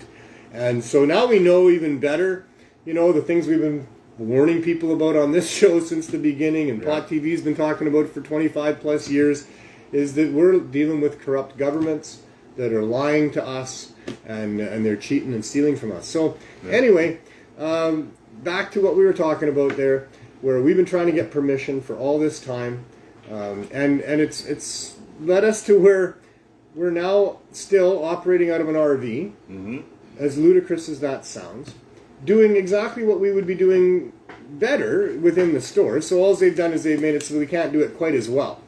But we're still doing what we were doing in the store, and we'll continue to do. To help some people. We got a good thing going, but we are very frustrated with the fact that we can't expand the program the way it should be. It needs to be. This program has been taken to Vancouver Island. Once we had started here in Vancouver with VANDU, the Vancouver Area Network of Drug Users. One of the board members introduced it to Victoria, where they're a lot more tolerant over there. They got city council and police on board right away. Not that the police ever bothered us for the first 3.5 years, and longer than that, with respect to what we were doing at VANDU. But they really did get police cooperation in Victoria and city council on board with what they were doing there.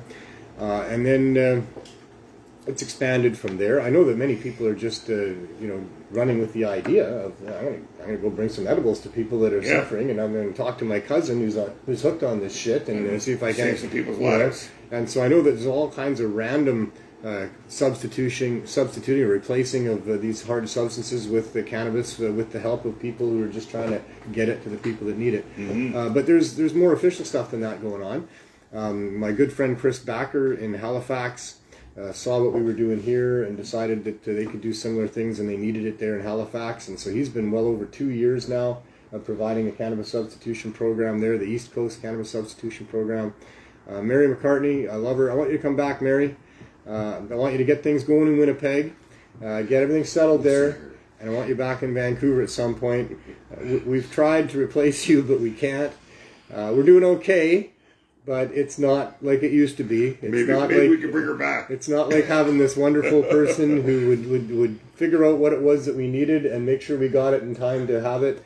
And we're getting it done. We're okay. We could always use more donations, and we're having trouble with brownies right now because our woman who was making the brownies, her oven blew up on her, and she can't afford a new one right away. So we've tried to find a few other sources of brownies. We need to have the full range of things, because some people it's the brownies, and some people it's the cookies, and some people it's the coffee. We'll get into that in a few minutes. But in any case, I think we'll have to lock Mary in the RV on our way back and not let her out till we get no. to BC. No. It all has to be timed properly. Oh, okay. She needs more time than that. Well, give her from now until the time we pick her up in Winnipeg. Maybe. Yes, maybe. I don't know. Mary, we're coming for you. I don't know how long she took in London. Yeah. But I think it was close to a year, several months anyway. Yeah, several months. Several I would months. say about 6 to 8 months. Yeah, probably around that time. Yeah. She can correct us. Maybe she's watching. Maybe she can I tell haven't us. seen her today. But so Mary was our head baker here, and she had to go to London, Ontario, and live there. Family issues. And so she started the Cannabis Substitution Program in London. That's now been going for 8 or 9 months or more than that. And so that's how we kind of know how long she's was there. But a month or so ago, she had to now go to Winnipeg for family issues. Yeah.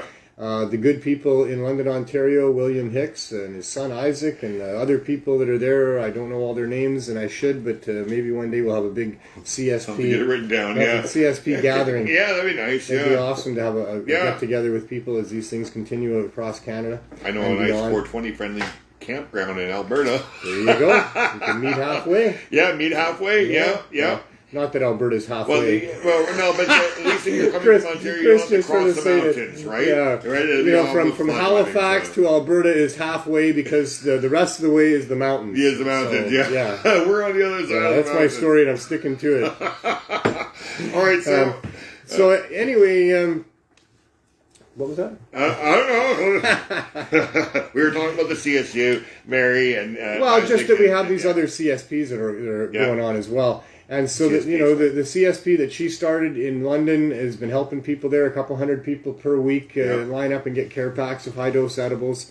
And now she's moved a month or so ago to Winnipeg, and she's been making inroads into how that's going to work there. It does take a little bit of time to connect with the community, to attract the donators and the volunteers that are going to help you, and then to put it in the hands of good people, because that's also on your list, Mary. But put it in the hands of good people once you got it going really good, and then come back. We'd love to have you. We want Mary. I'm not kidding at all. But, you do whatever's right for you in your life, and we can manage without you, but we have to manage without you, because with you we didn't have to manage very much. You managed a lot of it for us. What a wonderful human being. And I'm surrounded by wonderful human beings, I got to tell you. It has been an incredibly humbling journey for me in doing this. I was part of a great community to begin with. The cannabis culture crew, the people that worked there, despite some of the rumors to the contrary, are fantastic people. Not unflawed as none of us are as human beings. You're pretty but fantastic. People working within their flaws and doing great work.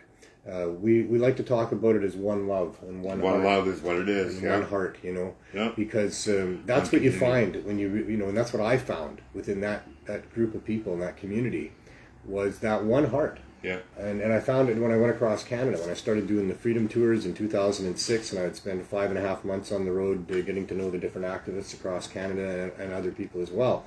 But the other activists across Canada were all of this one heart. Our hearts all beat the same rhythm with respect to our compassion for freedom, for human beings, for sick people, for the love of the plant and what the plant meant to us. There was a huge commonality of ideas and thoughts that was shared, that I found that I shared with a lot of those people. And when it came to the Cannabis Substitution Program, the project, when I knew that's what we had to do, I was sitting at home racking my brains, having just heard the latest news about the rise in deaths from overdoses and what it was all meaning. And I knew that we had to do something. And that what we could do was get high-dose edibles to people. Because that's what we learned with the herb school, is that high-dose edibles will get you through withdrawal and replace the use of those things if you do it right. So I knew that. And I think the first people that I talked to were Don and Carol from Weeds. Yeah. And they were behind me. Yeah. I remember that. And there was a few other dispensaries as well. I was a big advocate for dispensaries. The Herb School was the second dispensary that was open in Vancouver, and we were there for 3.5 years. I was there for almost 2 years of that before I started doing the Freedom Tours, and my life took a different turn. But I became a big advocate for these dispensaries, and then there grew to be over 150, somewhere around 180 of them in Vancouver, and I knew a number of them. And so when I decided this is what we have to do, I talked to a few of my friends with dispensaries, and I had the support that I needed. So I then went to VANDU, the Vancouver Area Network of Drug Users. And this is a template, by the way, for anybody who wants to start a cannabis substitution program in your area. You need to have dedicated donors, and you need to connect with the users to find a way to communicate and connect with that community of people. So that's what I did. I went to VANDU, the Vancouver Area Network of Drug Users, who I'd known for a long time as advocates for people that are oppressed by the drug war. And that's exactly and only what they do. They're all about, the drug war is only there. This drug crisis, the drug problems that we have, the fact that there's street drugs for sale, and all of this stuff is completely driven by government policy. And VANDU is there to address the harms that have been caused by those government policies.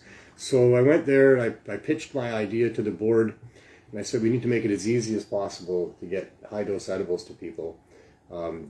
Your place is probably the center place where I could give them away from and reach them most. And can I go to City Council with your support and ask for their support, because really it would be great to not get raided for doing that. To be able to have the government support us in doing that, maybe helping us find a location for it or whatever. And I got unanimous support that day. Nice. Yeah. A unanimous yes, you can have ours. They all understand at Bandu that cannabis is a harm reduction tool like none others. Yeah. It's kept me one of clean the for 20 years from crack. It's one of the tools in the harm reduction toolbox, but it is the most profound tool in the harm reduction toolbox, next to love, maybe. And it's good for you because it helps balance your body, right? Totally. You're not doing you're doing your body even more better because by not doing crack, but you're also balancing it with the medicine that you're using to not do the crack. It's not right to call it a harm reduction tool. No, you're not just reducing the harm, because it's not that there's less harm with cannabis, because there's really no harm in using cannabis if you do it properly, especially. You can't really do it improperly very easily.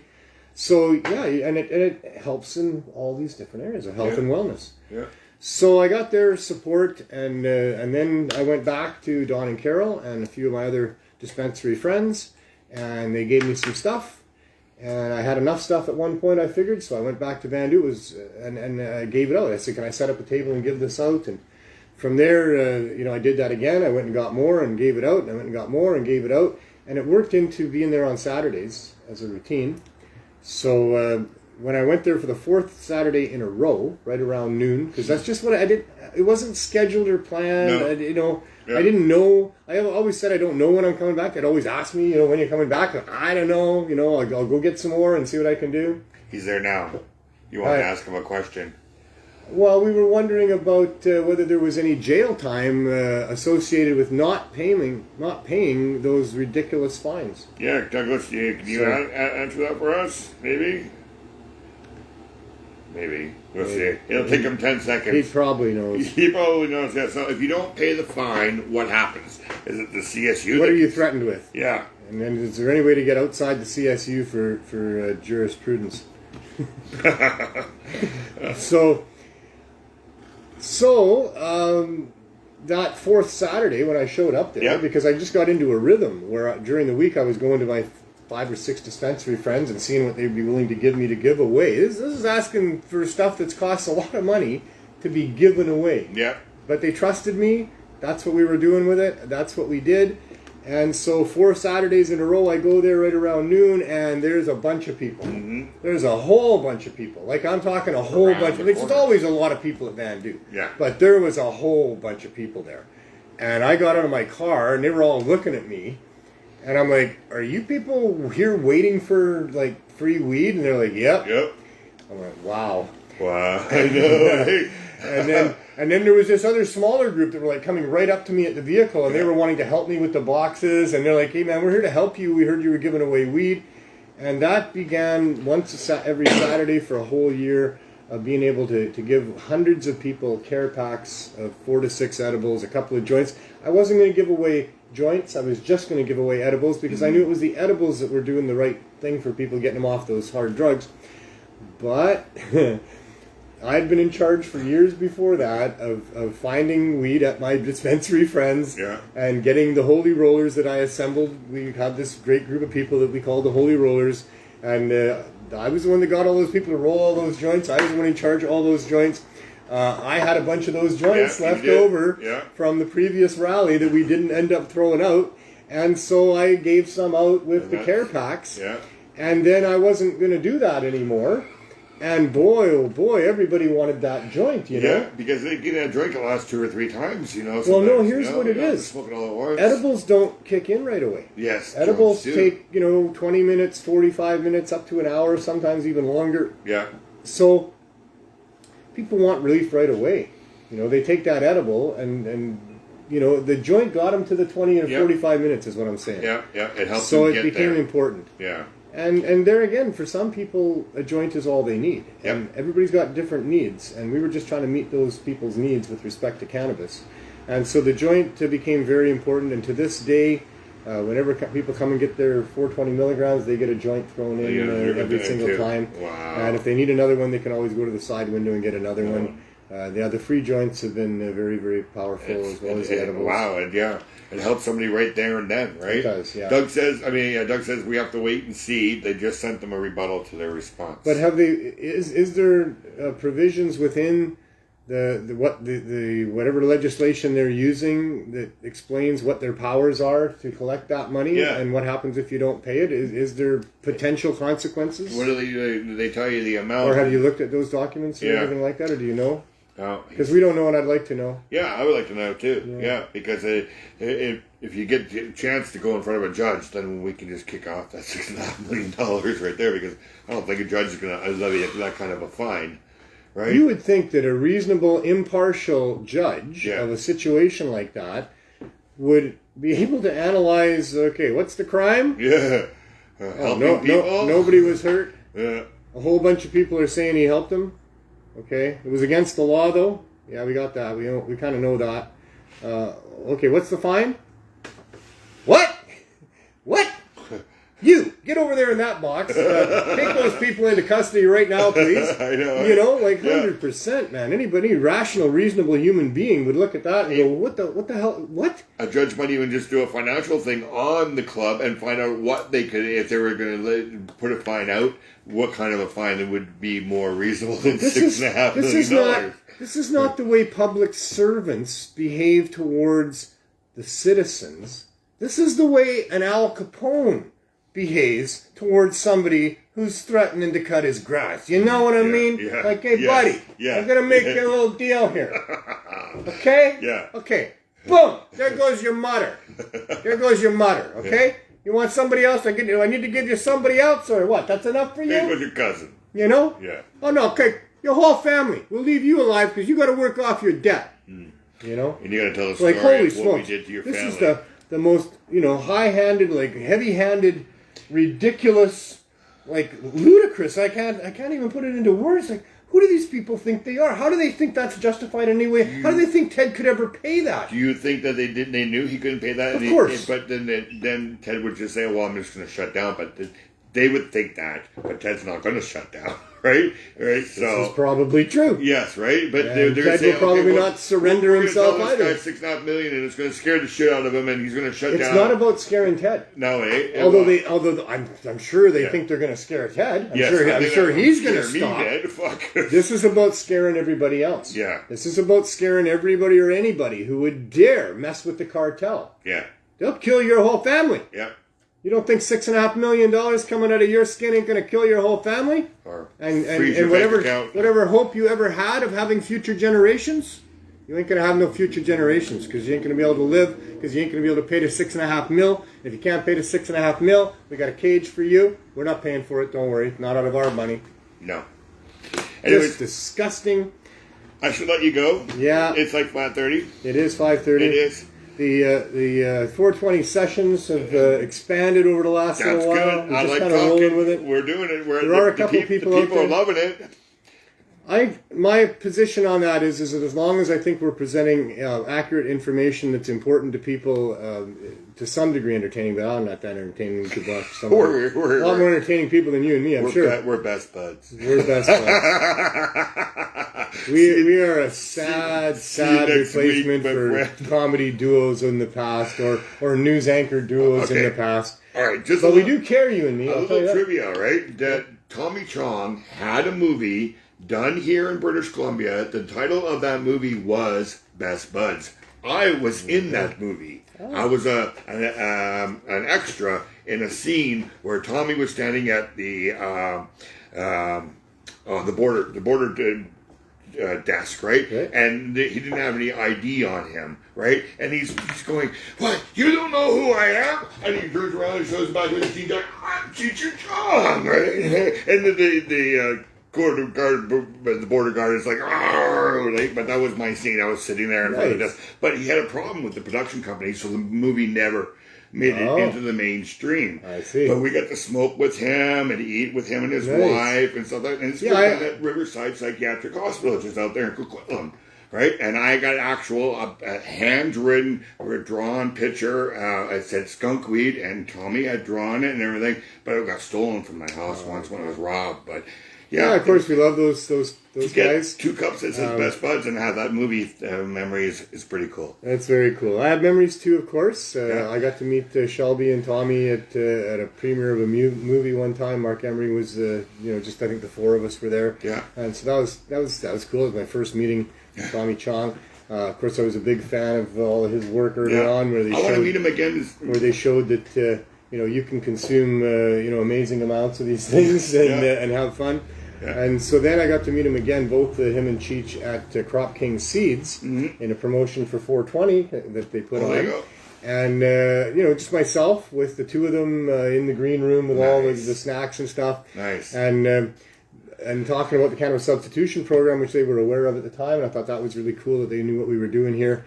But I got to say to them, I love you guys and I love what you're doing for the cannabis movement. Yeah. Because, you have shown that you can use just a shit ton of drugs and live to a ripe old age and still be highly functional. Yeah. And they loved it. They said that's exactly what they were trying to do, and good on them for that. Yeah, I want to meet them again and go, remember when? Yeah. Yeah. So I'm sure it'll be nice if I ever get to do that again. Funny guys that made me laugh a lot and made for such great times, because what we did, of course, in the early days as a young person, what so many young people do is they sit around and they smoke weed and they find shit that makes them laugh and they laugh their heads off. And that is so important. Laughter is the best medicine. Kids these days, and back when it's tough being a teenager. It can be very depressing and very hard. And so sitting around with your friends, laughing your heads off is extremely necessary. It's medicine. It's therapeutic. Young people need to be doing that. Yeah. Thank goodness. And I'm going to date myself, but I remember sitting around listening to Cheech and Chong on albums. Of course. And getting stoned and laughing. Like, I can remember one of the whole skits on the album, right? Where they're the army guys, and then you hear the sergeant saying he was asking for some volunteers and nobody wanted to go. But then you hear across the radio, we found a field of marijuana up here. And then you hear a whole stampede of guys going to volunteer, right? So, that was that, man. No, you don't date me, of course. You're just a young whippersnapper in this room at this point. All right, see you next week, sir. See you. Thank you very much, Glenn. No problem. Have as much fun as you can. We'll see you. We'll do this next week. Always the best advice. Yep. Here we are at this point in the show where we're going to go outside and have a look. Much more in the way of updates. Just time, 16 months in the RV. 17 and a half months coming up since we applied. The times are getting so ridiculous, just so ludicrous. 5 years now of providing high-dose edibles to people, documenting it every step of the way. We took a fair bit of data with respect to what we were doing there. So a lot of it collected by Dr. M.J. Malloy. And we've got all of this evidence that we've been able to present in the form of a really good application to Health Canada, but that's over 17, it's almost a year and a half, going to be a year and a half in another week from now. A year and a half ago, we put all that stuff together. For 5 years, we have been demonstrating that cannabis, high-dose edibles, helps people that are really in trouble, struggling with addiction to drugs, suffering all kinds of different health issues, serious health issues. We've demonstrated clearly for anybody to be able to see that wanted to have a look that this is powerful, important work that needs to be supported, that absolutely should not be in the position of having had to wait 5 years for permission to be able to do what we wanted. We never got permission from City Council 5 years ago when Van Doo gave me unanimous approval to go and ask them for support and permission to do what we were wanting to do. We did eventually. That permission we got 2.5 years ago. After 2.5 years of us doing our program, the evidence was so overwhelming and clear that then we got a unanimous decision to support a motion to support low barrier access to cannabis. It took 2.5 years for the local municipal government to recognize the value in what we were doing. and the need to support us. We have some support with the provincial government in that there have been reported to me by the federal health minister, or federal health minister of mental health and addictions, that federal minister of mental health and addictions, that they have been contacted by provincial ministry offices in support of what we're doing here, in support of looking into cannabis as a viable option, a harm reduction alternative, something that should be considered at least. But the federal government, where the real power resides, so far has found it too complicated, despite working diligently on it every day for the last year and a half. It's too complicated for them to figure out how to allow us to continue. In their mind, we're not doing this. In their mind, we're still asking for permission. What we're doing here is illegal. We'll see what happens. In any case, we do have the people outside that we should talk to. We covered a little bit about 420. That's good. I have been alluding over the last few episodes about a fecal institute that will be constructed and brought online over the course of the years to come, and an application that you'll be able to download to be able to find out how to use full extract cannabis oil and how to make it properly, and all the things that it can do for a person in very succinct, leading edge ways. And so I'm very excited that that's happening, because that is the true medicine when you're extracting the cannabinoids properly and then using it as your base for edibles or topicals or whatever it is in the fight for against cancer and in the fight against PTSD, insomnia, chronic pain, depression, anxiety, all of those things. To be able to very quickly and eloquently find out how that works and how to use it and all the rest of that, I think is going to be very powerful for the world in healing itself in a variety of ways. So just look forward to that in the next probably 2 or 3 weeks. There'll be some sort of major announcement with respect to the app in any case, and probably a lot more than that. So we're going to go outside now and see what's going on with the people in the RV, and just get a quick update on the CSP out there. Thanks for being with us, and we'll check in out there.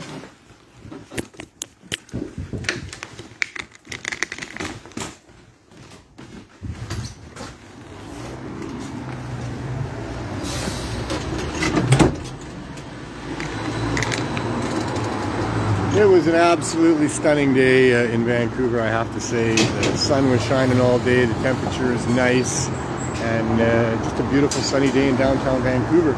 We're here 1 block away from Main and Hastings, probably the #1 drug dealing center for illegal drugs in North America is what they report here. And we're 1 block away from there, as we need to be able to access the people that need our help. And this is our vehicle that we use. This is the Ganja Mobile, the Healing Wave van, the CSP machine. And how's it going there, Jennifer Nelson? It's going wonderful. How's it going with you? Looking a little bit smoky in there. That's my fault. This is my last stop. This is a work-free drug place, as you can see. And we work plenty hard. Thank you very much. We require that all our employees be tested for drugs at all times, and we make sure that they're properly imbibed. Make sure that we're high. It's a requirement, because you have to be to deal with what we're dealing with here. Corrupt governments, a horrible situation of government policy resulting in poor people being, I don't want to show you anybody. I don't like to do that.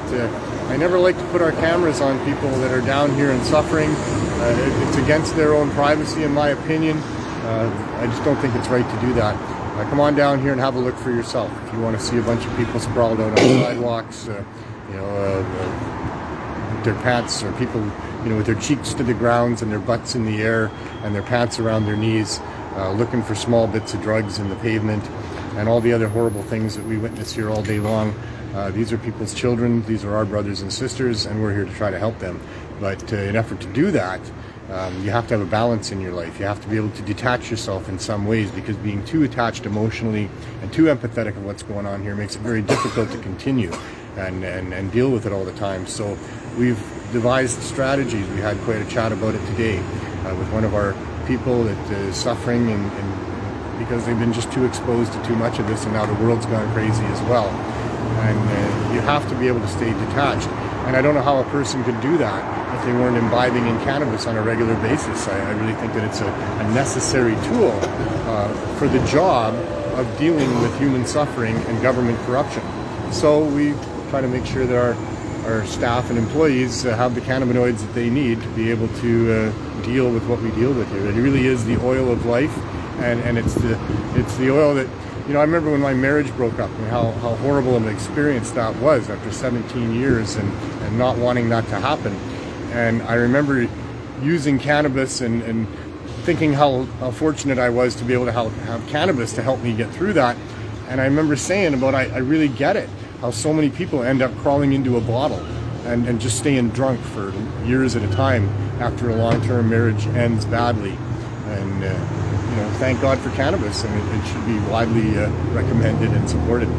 So what else is new? So much I can't think of anything at the moment. Wow. It's been a crazy week. It has, hasn't it? Yeah, we didn't talk much about that on the show yet. No.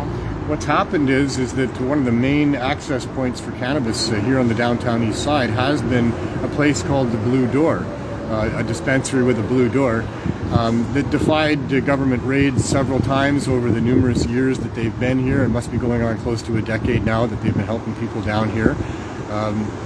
They have compassionate prices and low enough prices that people can get what they need here, and that has been so critical for people that are trying to offset the use of the other drugs. And the government is now seeing fit to close them down. This is the CSU again that's done this, seeing them as competition for the government stores. Are you waiting for the window, sir? Oh, I'm sorry. We'll allow business to continue. Thank you very much. You're very patient.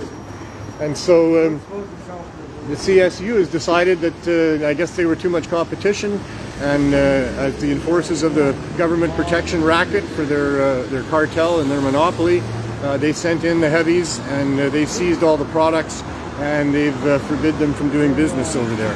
And that has resulted in huge ripples of destruction through this community. There's many people that don't know about us here. We've never advertised that we're here. It's all word of mouth. And there's many people that don't know about us. We found that out because with the Blue Door being closed down, many, many more people have come here and been expressing to us that, oh, we didn't know this was here, and thank you for being here.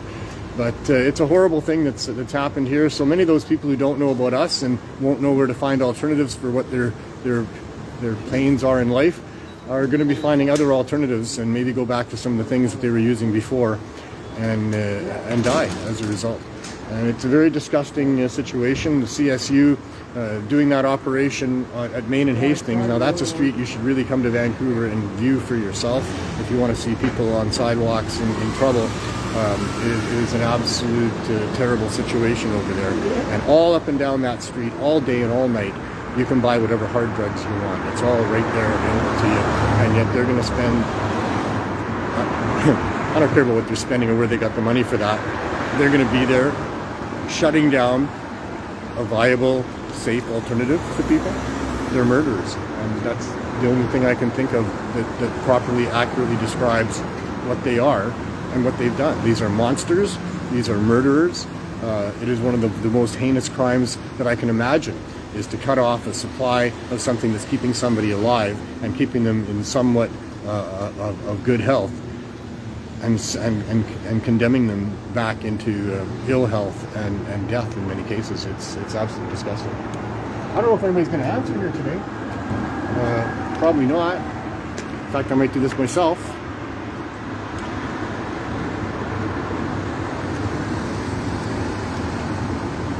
The CSP gnome, our very favorite and beloved character, Andrew, is not with us today. So when you knock on this door, do you want to come and do it, George? Or are you busy? So what we have here is, this is our CSP door. This is where people come that are members. We have about 260 people that are here in the neighborhood that come here to get 420 milligrams of high-dose edibles every 4 days. And so we have a list of people here. They all get a number, and they just have to come and tell us what their number is. And then we check in the book and see if they've been here in 4 days or not. And if they qualify, then they get to have a bunch of stuff. And so we have a variety of different things here for people. There is a light, but it might be okay. It's a little dark. Where's the? There in front of you. Oh, right here. Not hard at all. Wow, do we ever have a light here? Woo! So, what we have is a tray of things for people. We have these from Green Wilderness, which are gummy cubes rather. They're probably 100 milligrams per package here, 50 per cube. We have caramels. There's not many in this bag. No, we're almost out. Today's had a good run of caramels. Yeah, we have more in stock, but for out here, we're almost out of what we brought out here for today. The caramels are excellent. They come in either 150 per caramel or 300 per caramel. We have 340, but we're calling 340. We're calling them 300. 200. Or we're calling them 200. Nobody was taking them when they were that big. Oh my goodness! So then you warn them they're a real powerful Yes, we 200. tell them after the fact, yeah. Oh my goodness. These are cookies from Joe Pepper. She's been so wonderful in helping us for all this time. One of the original donators with the CSP project. She would bring us these buckets full of brownies every time we went to Vandu. And here she is. It's 5 years later, and she's still a big supporter of the CSP and bringing us now different types of cookies that she makes. It's just wonderful. We have these kind of cookies as well. I think these ones are probably coming from Kevin, one of our new bakers that's been helping us out. That's awesome, and if it's not, it doesn't matter because I wanted to talk about them. Oh, those are Dirty Dave cookies, that's right. And we have other things from Dirty Dave as well. We have caps. These are 50 milligrams for people. People really love those. We have these Keith caps as well. There's Gorilla Ganja. What a wonderful, wonderful company Gorilla Ganja is in supporting people's access to the edibles that they need. They've been supporting us with the CSP. Must be 4 years or coming really close to 4 years now, and supporting us in profound ways, allowing us to have so much of this stuff to give out to people. These ones here, they're just full-on CBD, 80 milligrams of CBD. We would have full-on THC ones, 80 milligrams as well from them. We have half and half indica, half and half sativa. So, just wonderful, wonderful people have helped us. I was making that point inside before, that many of our donators have been donating for years with us. We've had other donators in the past that have come and gone, but all of them such wonderful people that just gave of their heart and their time, and all this amazing stuff has happened because of them, and none of it would have happened without them. And the other CSPs, I want to say, if you're in the Halifax area or can get stuff to them, or if you're in the area of London, Ontario, and you can get stuff to the CSP that's there, I'm sure they could really use your help, and it would really help them help a lot more people. If you've been affected by this, if it really touches your heart that these government policies of prohibition have driven many of our people onto the streets and into drug addiction, and many of them into caskets, and you want to do something about that, use the CSP as a vehicle for helping with this situation. Help the CSP stay around and help people, and that's one way that you can maybe make a difference in this horrible situation where we're losing our loved ones and feeling helpless in what to do about that. So yeah, that's what happens here at the CSP door. And I guess now we'll go on the other side and leave the folks there for just a couple of minutes.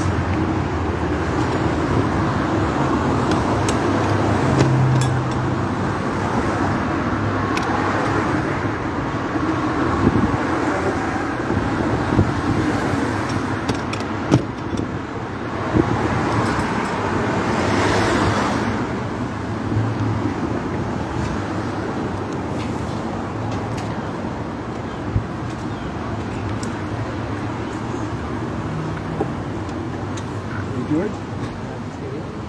Here's the pen that I just stole from Andrews.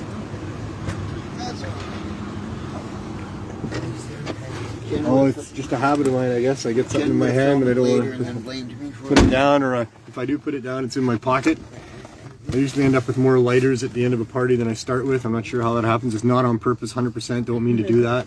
But if you give me a lighter, I might not give it back to you. And I truthfully haven't been to any parties for a couple of years, so it doesn't happen very much anymore.